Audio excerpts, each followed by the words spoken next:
I'm Richard, famous legend of the South and self-proclaimed PAT Tester guru. I'm here today with our Nesco range of PAT testers, and the first one I'd like to show off today is the ITEST3760. This one here. Just to open the case, plugged it in, and you can see on the screen here we've got F1, F2, F3 buttons on the left, which pertain to Class 1, Class 2 and a lead test. One of the most common tests you do is a test for an extension cord. Really easy. My extension cord here. One of the requirements for the standard, which is ASNZ3760, is to go through, run your hand along the entire length of the cord, looking for any kinks, abrasions, etc. Looking also for loose terminals. I'll plug the female end of the extension cord into the front of the PAT tester. Use my orange return lead on the side.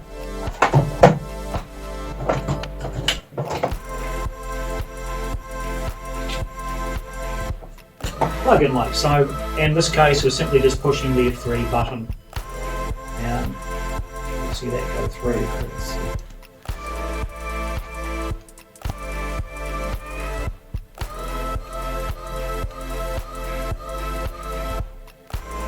And that's a pass.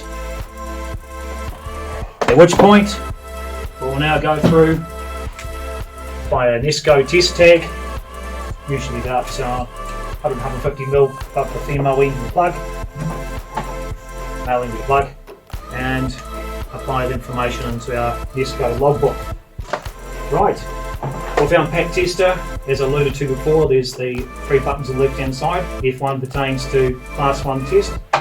We're now going to happen to have a old hot plate we take away camping. No, it's a Class 1. It doesn't have the double square within square. It's metal and has a earth point. We've gone through, done our visual. Visual is very, very important. Up to 90% of faults can be done for a decent visual test. I'm plugging the male end into the PAT tester and using the black earth return alligator lead on the other end. And like so, find an appropriate earth point. And as you can see, I've just plugged the earth return back through. I'll plug through here, hit the F1 button, and now do our earth bond test. You can see that's a pass. An insulation test. And case another pass result, at which point here again, we'll take it and write information off our logbook. Right, I now have the old drill I got all those years ago from my 21st. After checking the plate on the side, I can see it's a square within the square. Potentially it's a double insulated tool. I've applied a piece of braid, which is sell a Nesco braid that's available, with the black earth return back through the PAT tester. I've gone through, performed my visual, checked this, and checked the loose pins, plugged into the front. Hold the PAT tester here, we've quickly identified it's a Class 2 tool. F2 for Class 2. Asked me to turn the switch on. Done that, will now perform an insulation test. You'll see that's a pass result, at which point we'll tag that and write the logbook. With our Nesco PAT testers, they have a really awesome functions called meter mode function. I'll demonstrate that. I'll plug my power tool at the front here. Like so. To get meter mode, hold down on F3 for a couple of seconds. Comes up meter mode. I'm now going to push run. The warning device about to be powered up.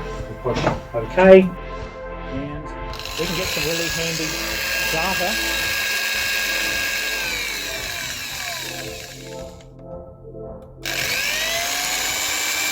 from the tool.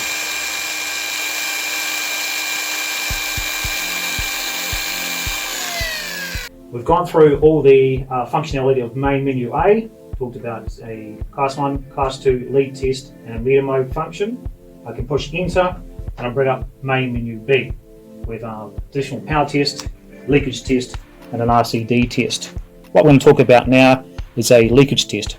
Next test we'll like to do is one for a cordless drill. Now of course with a cordless drill we don't test and tag this end.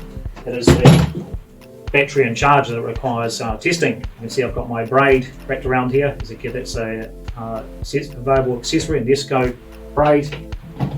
I'll plug the battery charger into the output of the PAT tester, and the verb return is connected through to the braid.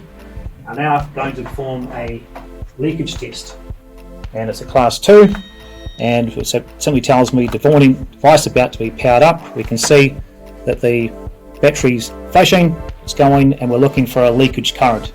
Very, very good test, and it's just down to less than 1 milliamp, and it's a very good solution. Only puts 250 volts through the appliance, and it's a really good solution for testing computers, the other sensitive equipment. You can see we've got a pass result there. I've got a 4-way plug box here with RCD. So first thing to do is go through, perform my visual, check for the length of the cord, loose terminals, that sort of thing. Right, we're now going to perform a lead test for the 4-way plug box, and see my orange return back through to the PAT tester. This will be performed at each of the 4 plugs, then we'll do our RCD test.